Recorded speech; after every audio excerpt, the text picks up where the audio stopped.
بونجوركن يا حلوين. بعدني واعية من النوم صراحة وحابة أعمل صبحيتي أنا وياكن. بدي أحكي بموضوع قصي خولي اليوم، بس قلت خليني قبل حتى الإكران على وجهي لأنه ضروري من الصبح بس توعي تغسلي وجهك وتحطي الإكران. ليه؟ لأنه الإكران هو اللي بيحميلك بشرتك لتضل نضرة وناعمة وما تتأثر بالهب أو بالشمس أو حتى بالغباير اليومية اللي أنت ممكن تتعرضي لها. بتعرفوا صبحية ولقلقة. بصراحة أنا تفاجأت بقصي بعزا والده.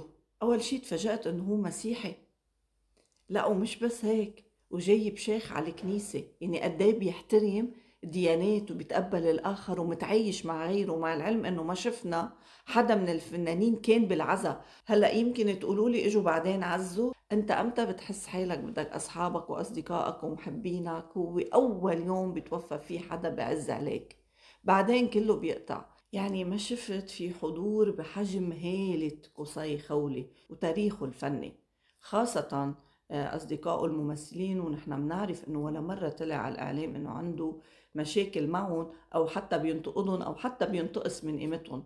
كان لازم هالممثل العظيم يتعامل بهيدا اليوم بطريقة تانية. لو جيتوا بعدين عزيتوه ستروتار لازم تكونوا معه حاضرين، مع إنه مبين هو ما بحب الفخفخة، يعني مبين خواجة، يعني مش إعلام ركضه مش كذا وبليز وبيستغل هيك ظروف لحتى يعمل بروباغندا. مبين تقيل هالزلمة. أنا تفاجأت صراحة، تفاجأت فيه، تفاجأت كيف تعامل مع أمه مع أخته، قديش ما هو حنون، قديش ما هو محب، قديش ما هو خواجة. يعني هني عيلة مبينة تقيلة وشبعانة.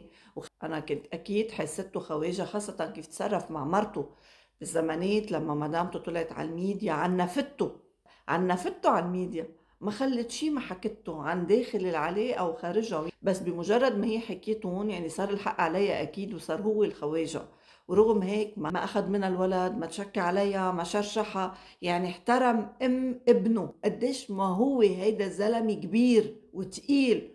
عن جد أنا بدي أقدم له عبر هيدا الفيديو تعازي حارة. أنا حسيته قد إيه هو مقهور على الويلي، قد إيه عم بجرب يكون سند لأهله بغياب بيو. أنا بعد كل شي شفته بشرفني أقول إنه أنا من متابعينه، وصرت أكتر تابعه على الميديا لأنه شخصية يشهد لها بعزة النفس، بالكبرياء، بالخوجنة، بالأخلاق. واللي بيكون عندها هيك رجال وبتعامله بهيك طريقة هي الخسرانة. هو إذا تركها ربح كرامته، بس هي إذا تركها مين بعد بيحترمها؟ المرأة لما تقلل من قيمة جوزها بتقل قيمتها. بس لمعلوماتكم أنا حبيت أطرح هيدا الموضوع، بتمنى بالتعليقات تجاوبوني إذا رأيي عجبكم.